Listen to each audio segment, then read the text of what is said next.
Oi, gente querida, tudo bem?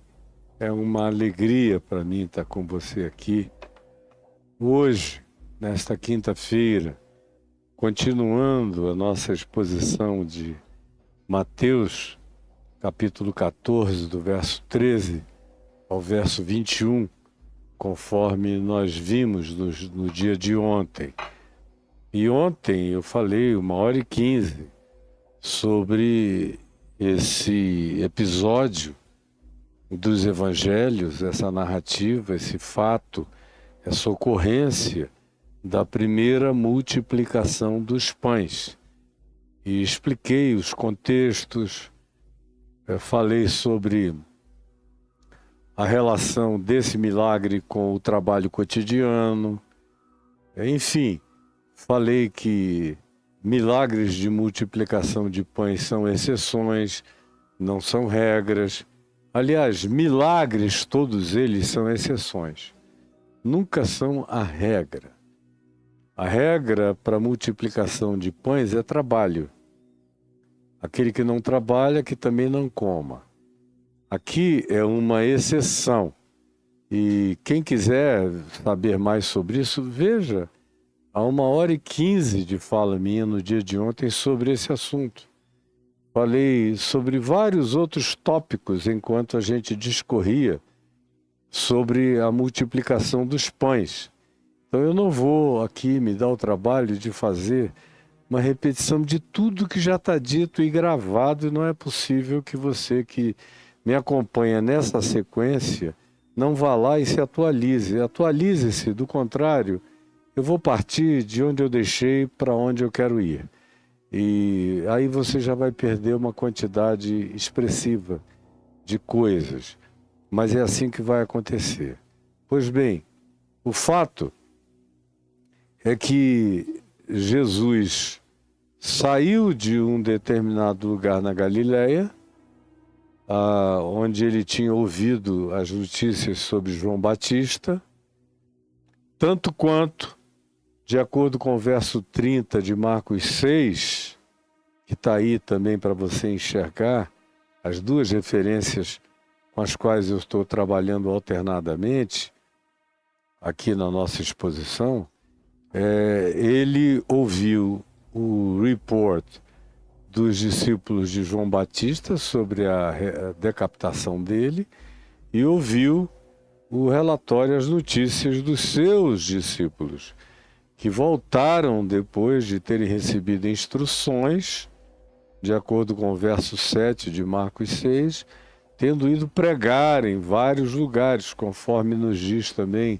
Mateus 10, de 5 a 15, nos diz Lucas 9, de 1 a 6, Jesus os enviou pregando. E eles voltaram, e aqui a ênfase é nessa volta dos apóstolos, em Marcos 6,30. Voltaram à presença de Jesus e lhe relataram tudo quanto haviam feito e ensinado. O ensino era o evangelho do reino de Deus. O ensino é o mesmo que Jesus pratica onde chega. É o que Jesus conversa com eles, é o que Jesus passa a eles como olhar, visão, interpretação, posicionamento na vida, condicionamento a ser buscado, desenvolvimento da cultura do evangelho e da produção de sinapses mentais que façam com que a prática do evangelho vá se tornando cada vez mais natural na vida da gente. E o evangelho é essa noção da boa nova absoluta e multidimensional do reino de Deus, aonde quer que o alcance de Deus aconteça, e o alcance de Deus acontece aonde quer que haja realidades criadas, criáveis e dimensões por ele criadas, ali está o reino de Deus. Tanto quanto para mim, humano, e para você também, ele se manifesta no único lugar possível das coisas eternas de Deus se manifestarem para mim, que é o meu coração. O reino de Deus, como Jesus diz em Lucas 17, não vem com visível aparência, mas está dentro de nós, de quem eu sou santuário do Deus vivo, onde Cristo cresce nessa gravidez crística de Jesus sendo formado em mim. Essa também é a minha vocação, na direção da qual eu estou caminhando todos os dias. O reino de Deus é a vocação da minha vida, tanto do ponto de vista das minhas pautas na existência, como das minhas interpretações e compreensões de todos os níveis multidimensionais, como, sobretudo, em relação à genuflexão do meu coração, ao quebrantamento do meu ser, dando razão a Deus e me submetendo ao Evangelho de Jesus como prática no meu cotidiano. Aí eu sou um filho do reino. Aí eu sou um joio. Não, aí eu sou um trigo. Porque o joio é a antítese, é só aparência sem fruto. Eu sou um trigo do reino de Deus, um filho do reino, um filho da luz, um filho da graça, manifestando essa bondade de Deus, um Macarius, como a gente viu em Mateus 5, um bem-aventurado que carrega bem-aventuranças. Bom, feita essa pequena súmula, eu fiz isso em razão do que se disse, de que eles voltaram narrando o que tinham feito e ensinado. Tinham feito muitas curas, milagres, libertações, coisas dessa natureza e desse gênero. E tinham ensinado o Evangelho do Reino de Deus. E ele, Jesus, lhes disse: vinde repousar um pouco. Aqui no Evangelho de Marcos, depois que eles voltam dessa canseira da missão que lhes tinha sido dada, eles estão cansados, estão exaustos. Não é porque alguém sai para pregar, curar e beneficiar pessoas que não haja desgastes. Pelo amor de Deus, o desgaste é incomparável.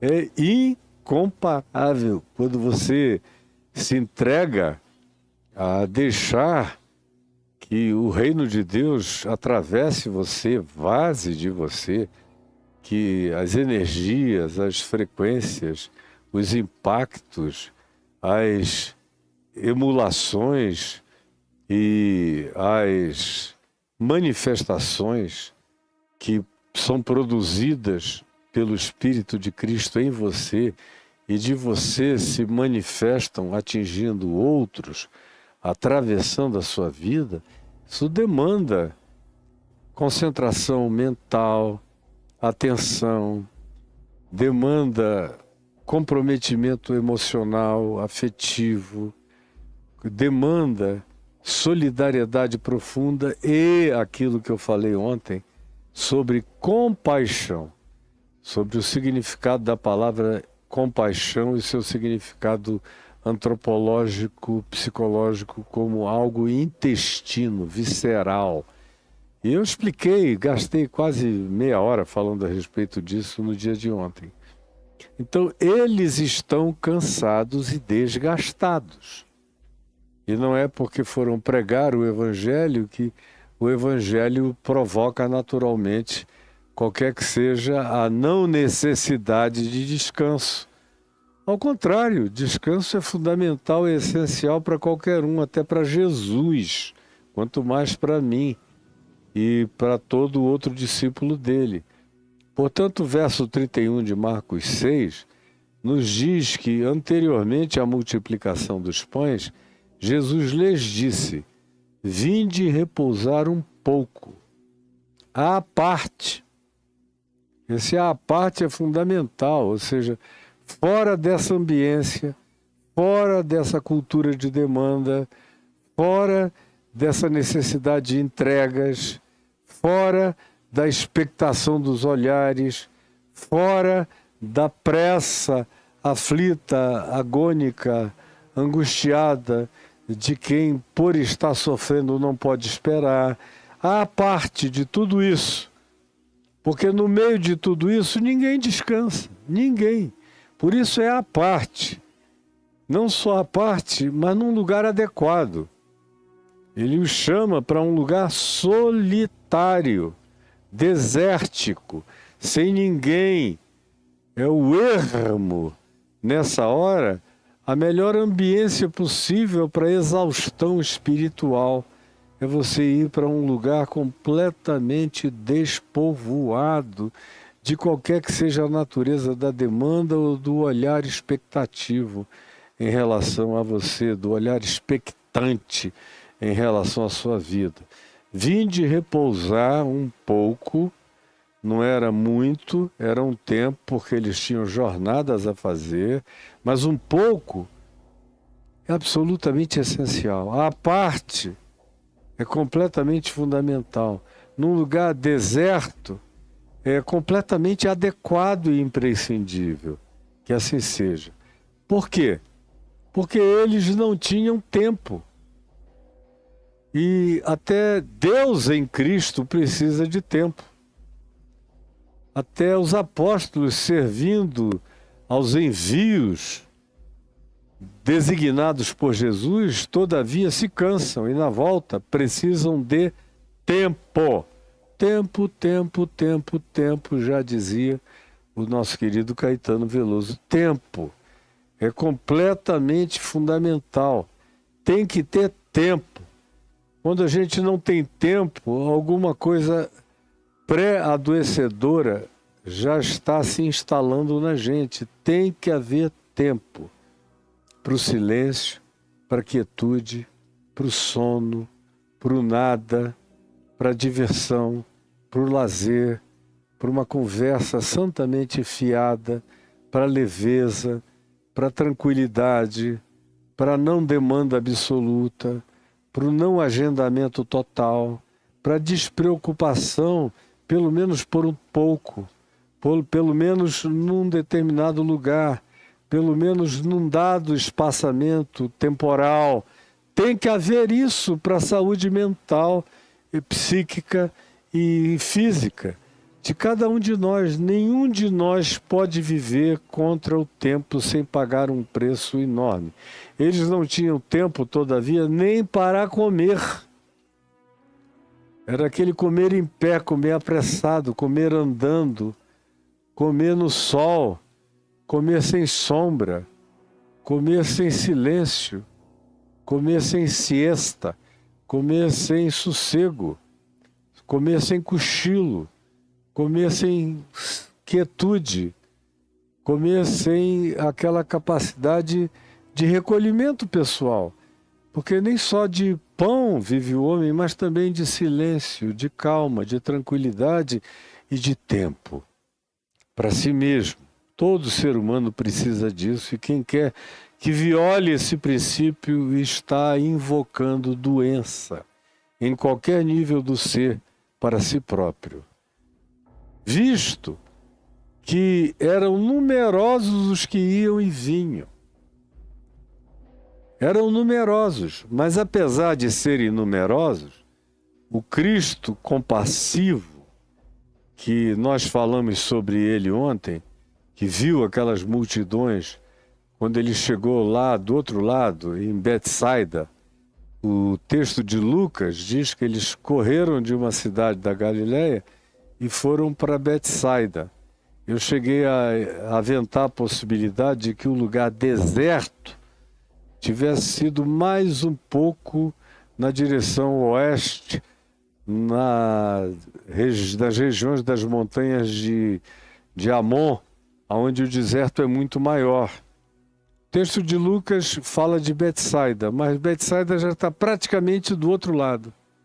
Já está quase na fronteira de onde no passado tinha o alagado Pantanal de Ula, que hoje em dia já nem existe mais, foi completamente aterrado para construção de casas de colonos naquela região. Pois bem, quando Jesus os viu a multidão do lado de lá, ele teve compaixão, ele teve aquele ataque intestino, aquela crise visceral de solidariedade que o impedia de cruzar os braços, ele tinha que fazer.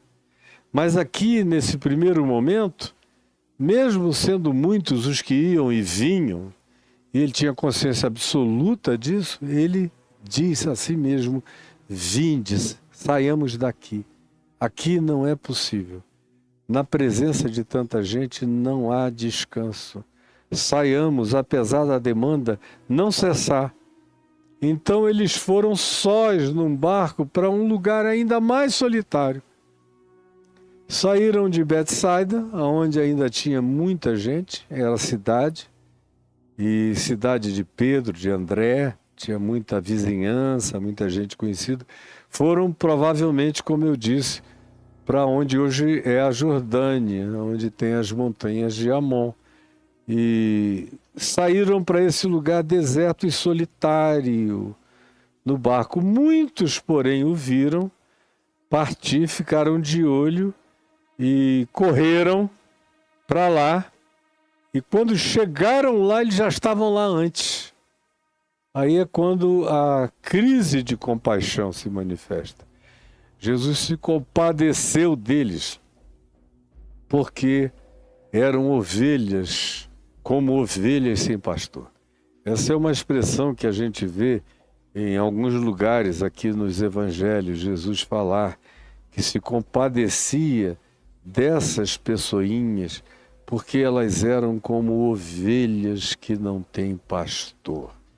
E essa é uma alusão que ele faz em Mateus 9,36, mas que você encontra a repetição delas em 1 Reis 22, aí por volta do verso 17, ou em Crônicas, no capítulo 18, outra vez, ovelhas sem pastor.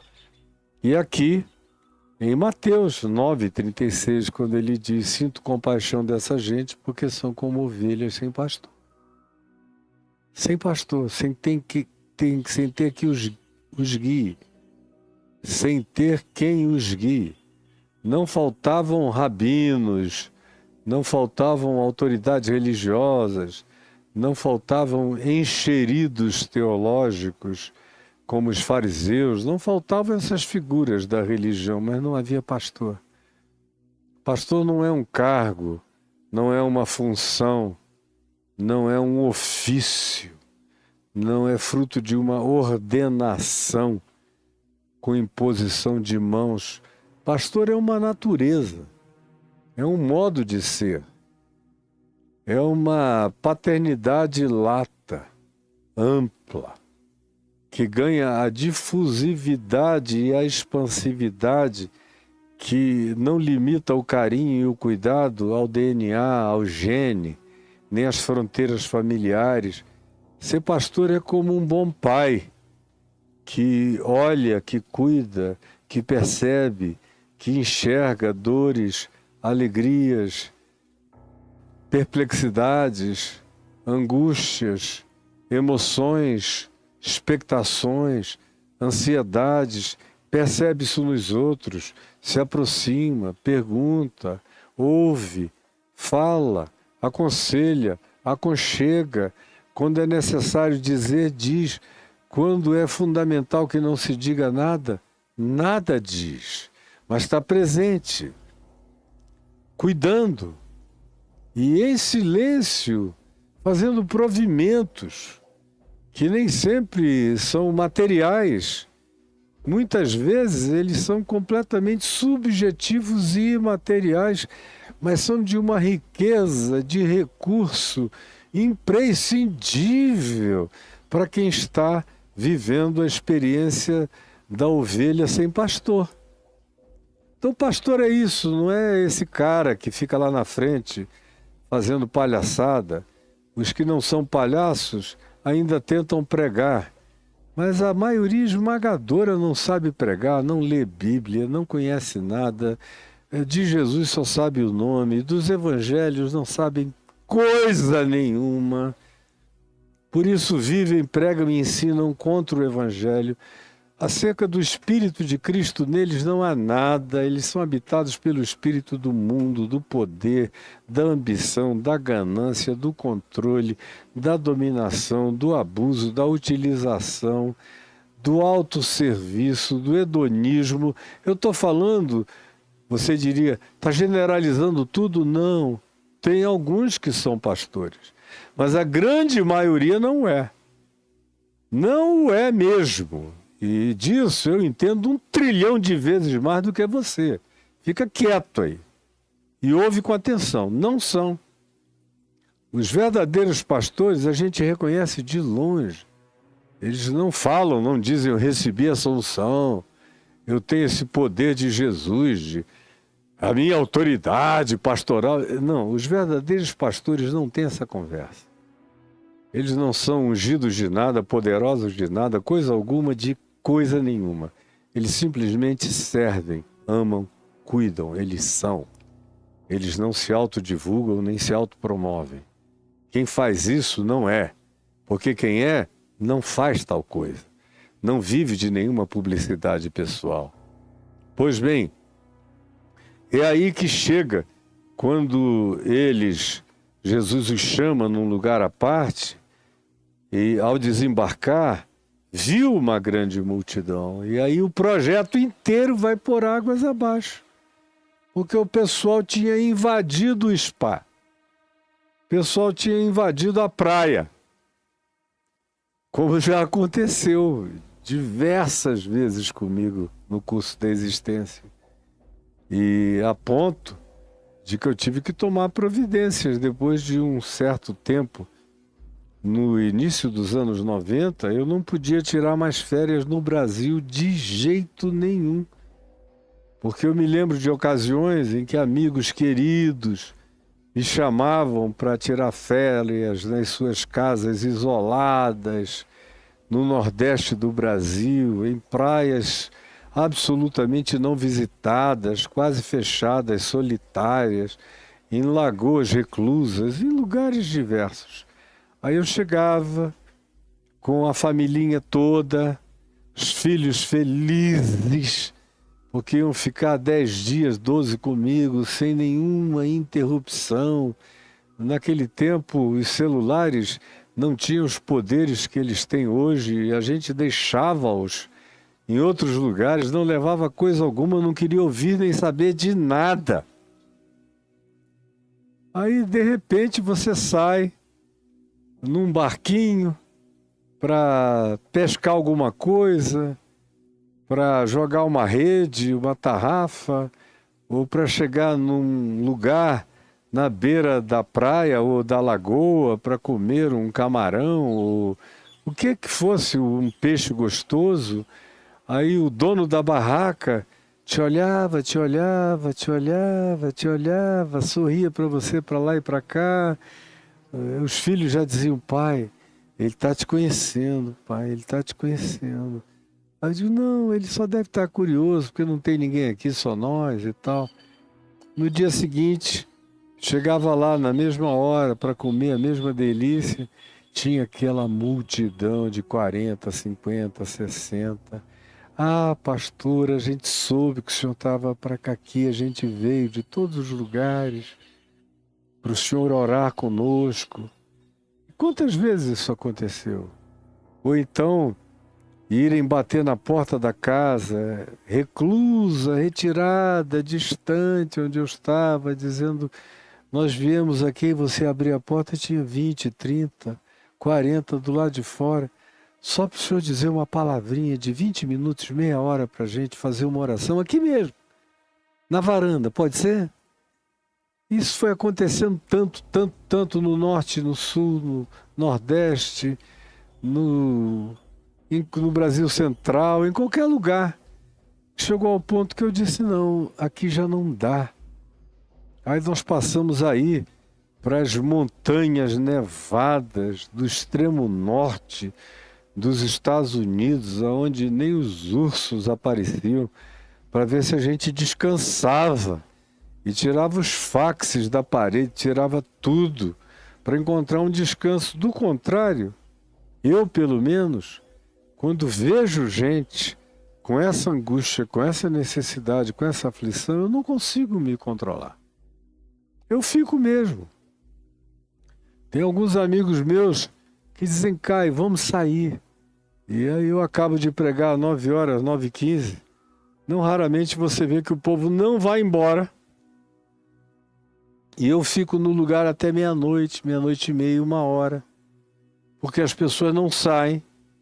E se não saem é porque tem uma dor, tem uma agonia, tem uma aflição, tem uma expectação maior do que a necessidade de se retirarem, de pegarem um ônibus, de não ficarem esperando 1h para pegar um ônibus depois da meia-noite, só para terem 5, 10, 8 minutos com você, com uma oração, uma imposição das mãos, um olhar nos olhos, um beijo, um abraço. Pastor sabe como essas coisas são. E Jesus é o pastor. E ele é tomado da verdadeira compaixão que os verdadeiros pastores têm. Compadeceu-se deles, porque eram como ovelhas que não têm pastor. E passou a ensinar-lhes coisas que curavam, que alimentavam a alma, que botavam as pessoas em pé, que davam razão, força, energia e coragem para viver. Aí chegou aquilo que eu descrevi no dia de ontem, o cair da tarde, nas costas deles, lá do outro lado, na direção mediterrânea, na direção de Israel. E os discípulos disseram, olha, está ficando perigoso, porque a noite vai chegar e esse pessoal não sai daqui. É melhor que tu os dispenses, para que eles saiam, voltem para Betsaida, para as aldeias em volta, em qualquer lugar onde eles encontrem comida e hospedagem, para passarem a noite e para eles fazerem provimentos para si mesmos. Tem um economicismo aqui no olhar dos discípulos. E eu disse que a boa igreja, hoje em dia, no mínimo, tem que ter isso. Mas hoje em dia, quando uma igreja é boa, no máximo ela chega a isso aqui.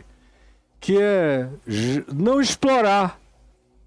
É pelo menos dizer, deixa eles procurarem um lugar para passar a noite.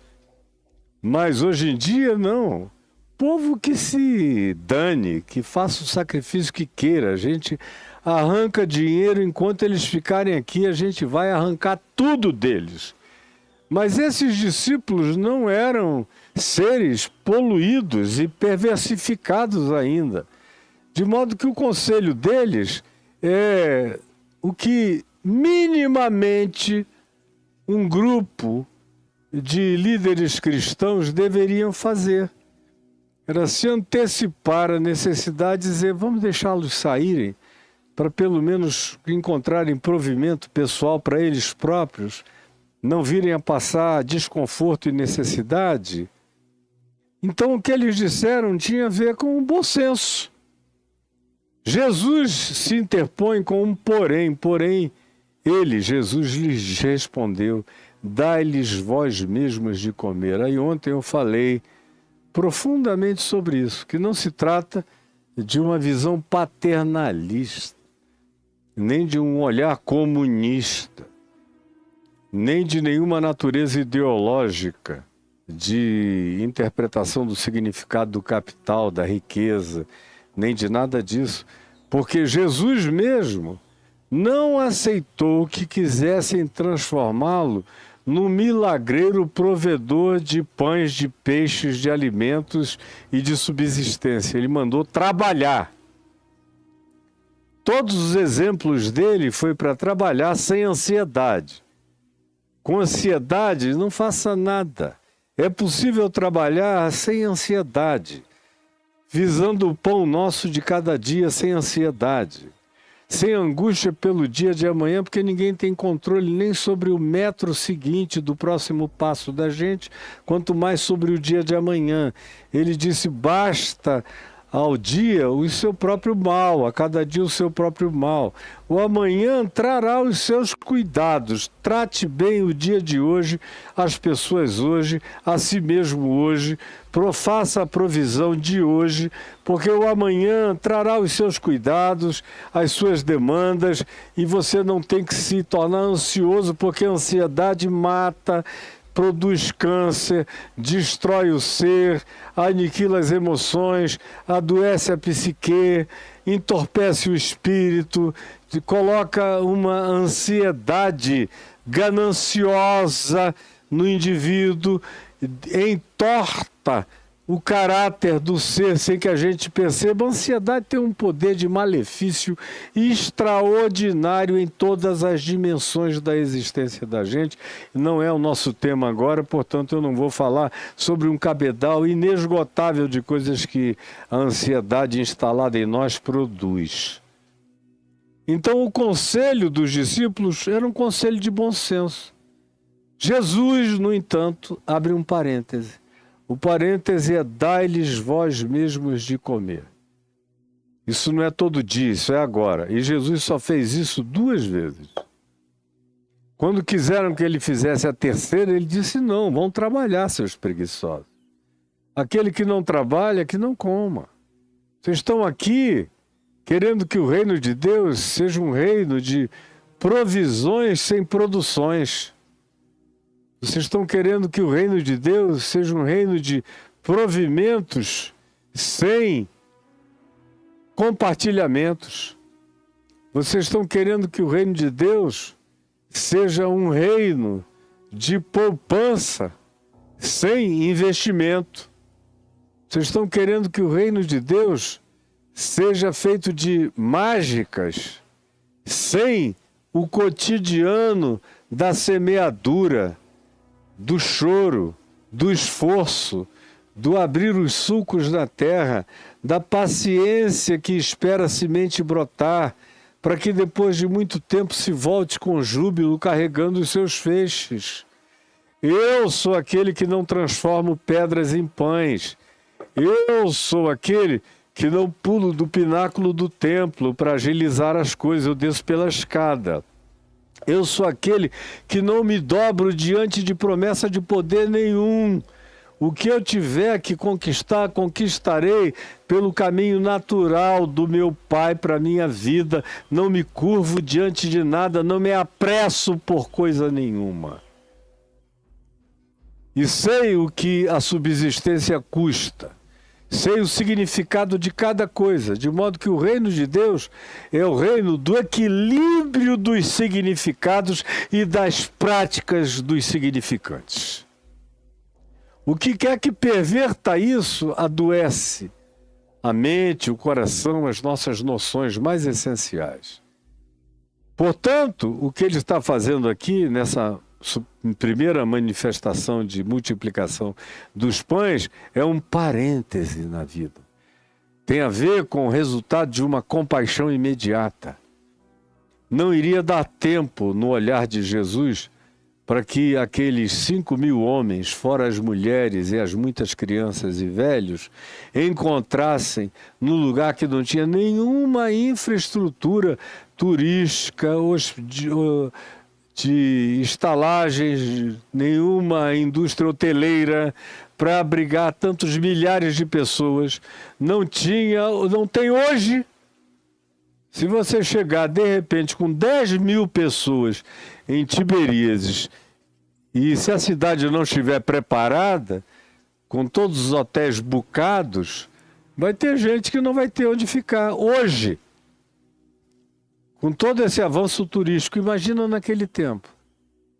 Portanto, quando Jesus diz: olha, dai-lhes, dê-lhes, e façam vocês mesmos o provimento para a comida, para a alimentação deles, dai-lhes vós mesmos de comer, ele já tinha feito um outro cálculo, que era o cálculo da impossibilidade de que mesmo o bom senso deles fosse devidamente atingido, atendido e completado por aquilo que era a expectativa anunciada por eles, porque não haveria nem tempo, nem lugar, nem espaçamento para que aquilo se viabilizasse.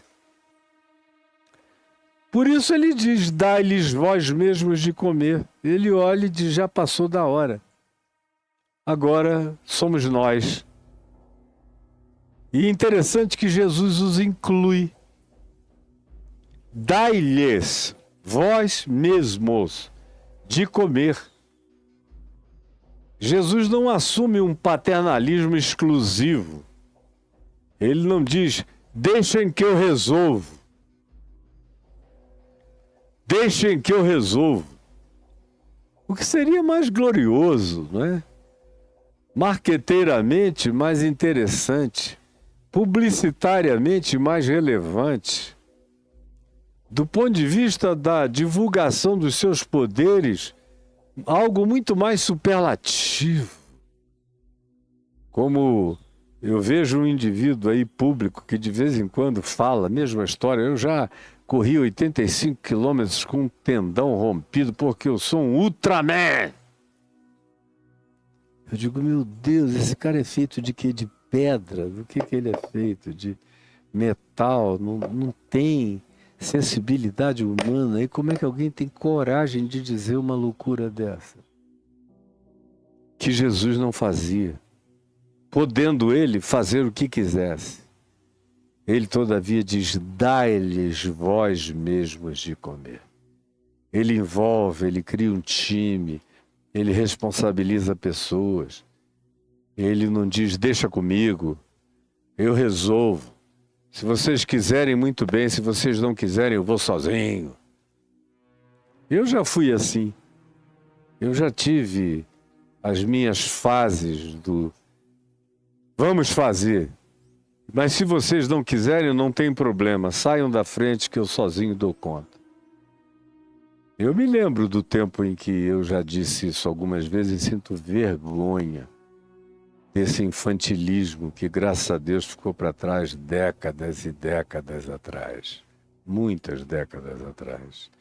Dai-lhes vós mesmos. Ele inclui esses caras totalmente impotentes para fazer qualquer coisa. Aí eles são tão impotentes que disseram, escuta, não tem lugar para comprar. Mesmo que a gente tivesse 200 denários, que era uma fortuna. Imagine o que calcularia, o cálculo que você faria, o quanto custaria hoje para alimentar do dia para a noite, apenas com sanduíches e água potável e comida básica e simples, uma multidão de 10 mil pessoas subitamente, em menos de uma hora. Se tivesse lugar para comprar. Agora, não havia. É uma situação horrorosa. É como está no Haiti. Não adianta você chegar lá com milhões de dólares, não tem aonde usar os milhões de dólares para comprar nada. Ou você leva, ou lá não tem. É como eles estão aqui, não adiantava. É o que os discípulos estão dizendo a Jesus, Senhor. Perdão, mas nem dinheiro resolve. Porque não tem lugar de venda, de suprimento, não tem estoque guardado, não tem nenhum atacadão para atender essa situação. Nem dinheiro resolve.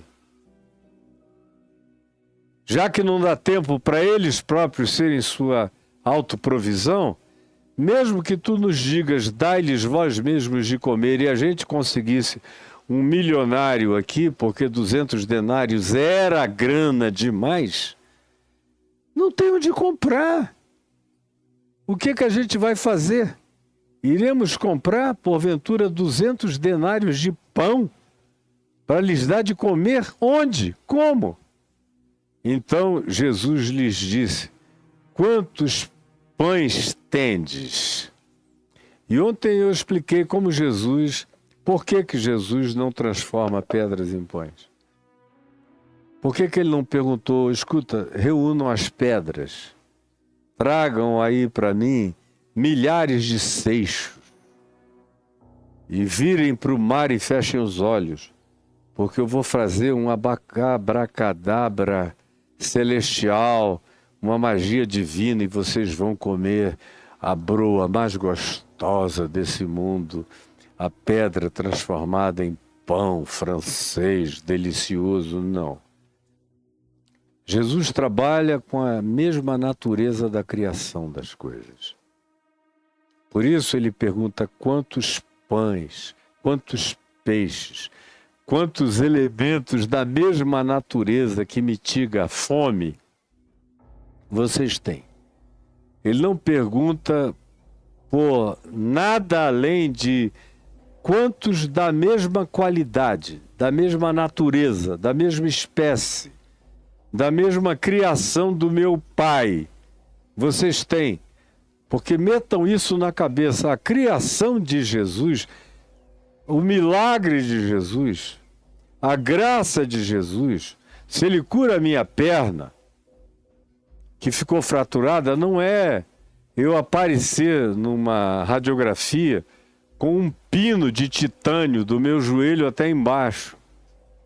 Aí foi um milagre de um médium, de um paranormal, de um espírito, de uma magia, de uma outra coisa, mas não foi Deus.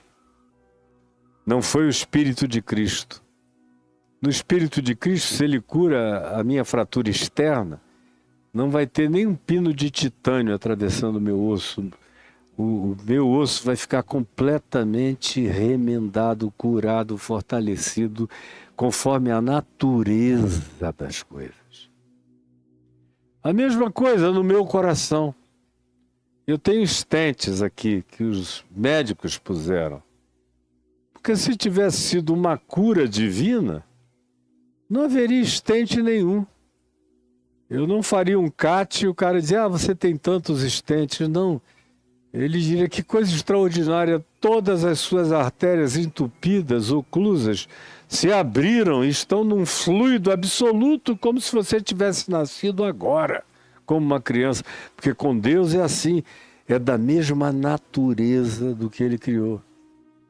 Foi por isso que no tempo do chamado dente de ouro, que muitos de vocês nem eram nascidos ainda, mas no final da década de 80 teve uma onda aqui no Brasil de dentes de ouro, iniciozinho dos anos 90, fim dos 80, início dos anos 90. Teve uma onda pentecostal, um mover pentecostal e neopentecostal, onde de vez em quando chegava alguém, não era de vez em quando, era de vez em sempre. Chegava gente dizendo, olha aqui, pastor, olha aqui, Jesus me deu esse dente aqui de ouro, ó, olha só aqui, ó. Aí eu dizia, de ouro? É. Ele, por que Ele não te deu um dente normal, meu filho? Se foi Jesus, por que Ele te daria de ouro, de prata, com enfeite de diamante? Que Jesus é esse? Aí, desculpa, o que o senhor está querendo dizer? Você me perdoe. Eu falei isso no particular para centenas de pessoas. E falei publicamente para milhares e milhões. A mesma coisa que eu disse no particular, eu disse publicamente. Se Jesus, de fato, estivesse dando obturações para vocês, elas não seriam nem de ouro, nem de prata, nem de nenhuma outra matéria. Elas seriam exatamente da mesma natureza dos dentes que Ele criou e que Ele deu aos seres humanos. Essa interpolação artificial no que vocês chamam de graça divina, de milagre divino, de cura, de obturação, de dente de ouro, é fajuta, é mentirosa, é diabólica. Eu cheguei a dizer uma vez num congresso da Vinde para uns 4, 5 mil pastores que era demoníaca. E eu dei as razões que vinham da Bíblia, do Novo Testamento, de por que elas eram demoníacas. E dei as razões do sentido espiritual do que Jesus fez, ensinou e operou como milagre, como Ele nunca violou nenhum dos elementos da natureza essencial da criação. Por isso, nunca transformaria pedra em pão. Por isso, não violaria a lei da gravidade pulando do pináculo. Por isso, não violaria a lei da interpessoalidade relacional para alcançar objetivos, não importando por que meios. Porque tudo nele se alinha com a mesma coerência da criação original do Pai. É por isso que ele diz, na lógica dele, não foi assim desde o princípio. Por isso, até a lógica dos milagres de Jesus obedece ao significado da criação original. Não foi assim desde o princípio. Eu aceito intervenções humanas. São humanas e são graça divina de ciência, de conhecimento. Se não fossem os estentes que eu tenho aqui, humanamente falando, eu já teria morrido há pelo menos uns 10, 12, 15 anos. Eles têm sido pura graça divina na minha vida. E são dons da misericórdia, porque toda boa dádiva, todo dom perfeito vem do alto, descendo do Pai das luzes, inclusive através dos homens, da medicina, de todos os recursos da inteligência e da sabedoria, porque toda inteligência, sabedoria e ciência vem de Cristo, em quem estão todos os tesouros da ciência e de todas as sabedorias e de todas as construções legítimas, produzidas, entendidas, descobertas e praticadas pelos humanos bem-intencionados. Mas quando é Jesus operando, olha só, ele não pede pedras para transformar em pães. Ele pergunta a eles algo simples: quantos pães tendes? E de ver, e de contar. E eles voltaram dizendo: nós temos 5 pães e 2 peixinhos. 2 peixes. 5 pães e 2 peixes. Mas os peixes o Senhor, o Pai, criou. E os pães vêm da criação dele, do trigo. É subproduto bendito e abençoado que ele coloca na oração que todos nós devemos fazer por provimento diário para a nossa vida. O pão nosso de cada dia nos dá hoje. Aí ele tem o material primal para o milagre. E eu disse ontem que quando, por exemplo, quanto mais eu entro, quanto mais eu vou abrindo os véus do elemento científico da mecânica quântica, e eu vou entrando no mundo das partículas subatômicas. Você está vendo essa pedra aqui, não é? Ela é concreta, meus dedos não penetram nela, mas na realidade ela é toda vazada. Eu aqui não tenho a capacidade de enxergar como ela é totalmente transversa, atravessável, porque o elemento que a constitui, paradoxalmente, é totalmente atravessável no nível subatômico. É essa concentração de elementos atômicos numa mesma unidade palpável do macrocosmos. Isso aqui pertence ao macrocosmos, é visível, não é invisível aos sentidos e aos olhos. Por causa dessa densidade é que eu chamo de concreto. Mas na realidade tudo isso é feito do imaterial, praticamente, ou do tão minimamente material que algumas dessas coisas não são nem mensuráveis, a não ser por cálculos de natureza matemática. Elas existem nos cálculos, não na mensurabilidade exata delas. Quando a gente descobriu o bóson de Higgs, foi um choque muito grande, porque durante muito tempo se sabia da existência dele como fenômeno da conclusão matemática, mas que não se tinha os instrumentos de nenhuma mensurabilidade, de tão absolutamente inexistente que ele é, para qualquer que seja o nosso aparato ou sentido. E o elemento subatômico é assim. E o pão é assim, o peixe é assim. Eles são composições de uma natureza maior no macrocosmos, feitos de elementos de natureza insubstancial para os nossos sentidos. E mais do que isso, são elementos que estão em estado de impermanência permanente, de modo que multiplicação de matéria subatômica para Jesus é como um sopro para mim.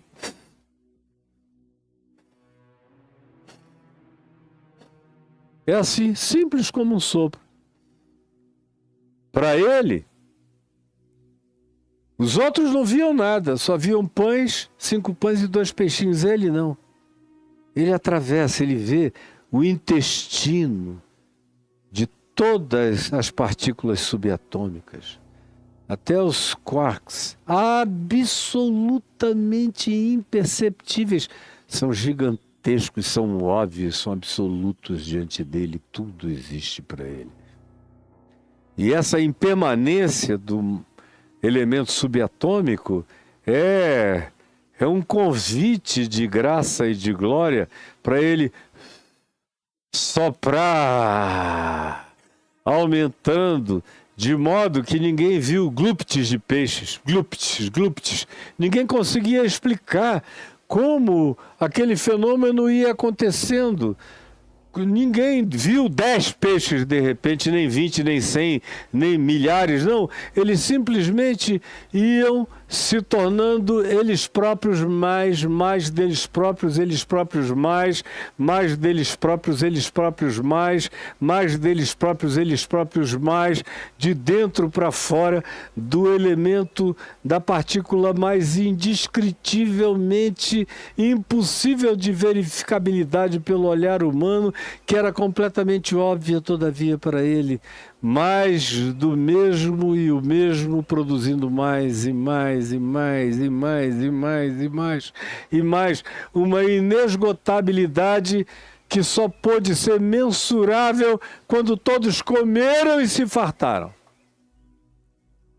Quando começaram a enjeitar, a dizer, não, obrigado, eu não aguento mais. Meu Deus, de onde veio tanto pão? Ai... A tal ponto de que eles próprios nem sentiram o milagre. Maravilhoso desse milagre da multiplicação dos pães é que ninguém disse uau. Ninguém disse uau. Agora, onde entram os discípulos nessa história? Se não são eles que multiplicam os pães, por que Jesus disse, dai-lhes vós mesmos de comer? Porque assim como não sou eu que opero o milagre, sou eu que lido com as contingências do milagre nas relações humanas, com o meu próximo. Quando ele diz dai-lhes, Jesus os envolve num outro processo, não o processo da entrada, da invasão, da dimensão quântica, da produção, da miraculosidade, do mais produzindo mais e do mais sendo mais a partir do menos e do pequeno, porque o pequeno só é pequeno na mensurabilidade do espaço-tempo, nessa dimensão imediata, mas naquela dimensão quântica, onde o espaço-tempo estão em relatividade absoluta, uma mesma partícula pode se deslocar para um outro lugar sem nenhuma mensurabilidade de espaço-tempo, onde até a velocidade da luz não é contabilizada. Simplesmente é daqui para lá. É um ambiente da familiaridade absoluta da miraculosidade da criação de Deus. Isso é assim chamada por nós que não entendemos o fenômeno. Mas para ele é sopro. Faça-se. Seja. Ele está mexendo com a natureza das coisas que ele próprio criou. Mas onde entram os discípulos? Entram quando Jesus primeiro pede o pão e diz, quantos tem e de ver? E eles foram ver e trouxeram. É a primeira participação. É obedecer e ver e trazer. E apresentar. Está aqui. Onde é que eu entro no milagre? É reconhecendo a necessidade e dizendo, Senhor, o recurso que a gente tem é esse. Ou não é nenhum. Mas nesse caso tem aqui 5 e 2.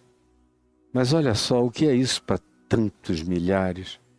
Jesus disse, está ótimo, já tem até demais. Que mais? Aí Jesus diz a eles o seguinte, lhes ordenou a todos eles que fizessem todos se assentarem em grupos sobre a relva.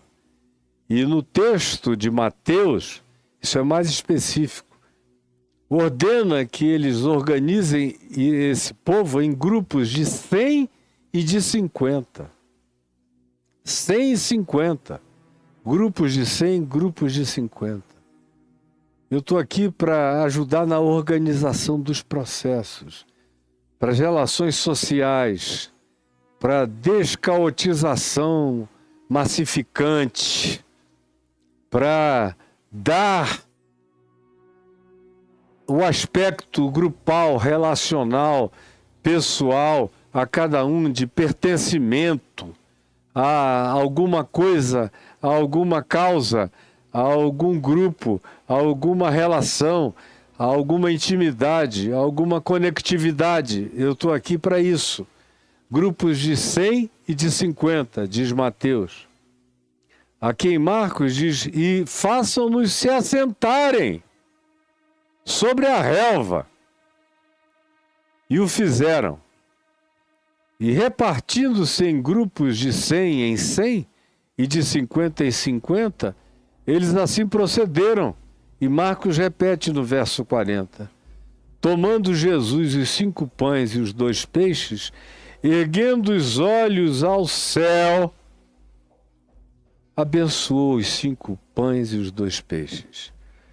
E partindo os pães, deu aos seus discípulos para que distribuíssem a todos. Foi partindo. Isso tudo ia saindo das mãos de Jesus. Saindo das mãos de Jesus. Essas coisas só saem das mãos de Jesus. Das mãos do teu pastor é uma mão aberta te pedindo dinheiro. Ou é uma mão fechada para te dar uma cacetada. Mas tirando graça, tirando, multiplicando misericórdias, graças, isso só vem da mão de Jesus. E é da mão dele que vai saindo, que ele vai partindo. Vai entregando, vai partindo, vai entregando. Quanto mais ele parte, mais há o que partir. Quanto mais ele compartilha, mais há o que compartilhar. Quanto mais ele dá, mais tem o que oferecer. E assim é o milagre do princípio operante da graça de Deus na vida humana em todas as coisas. Em todas as coisas. Esse é um aplicativo para todas as dimensões da vida. É assim que a graça opera. É nessa partilha miraculosa, aonde os que vão recebendo nem notam o que está acontecendo e os que vão se beneficiando nem sabem porque tanto está chegando a ponto de saciá-los. Mas ele tem que tomar os 5 pães e os 2 peixes para ele. E ele tem que abençoá-los. Do contrário, é o que a teologia da prosperidade faz, é o que os cultos milagreiros fazem. É um olho no padre, outro na missa e o outro contando dinheiro, é tudo mentira. Não, isso tudo aqui é verdade. Tomou na mão, quase que guardou no coração. Ergueu os olhos aos céus, não porque o Pai estivesse em cima das nuvens, vocês sabem muito bem.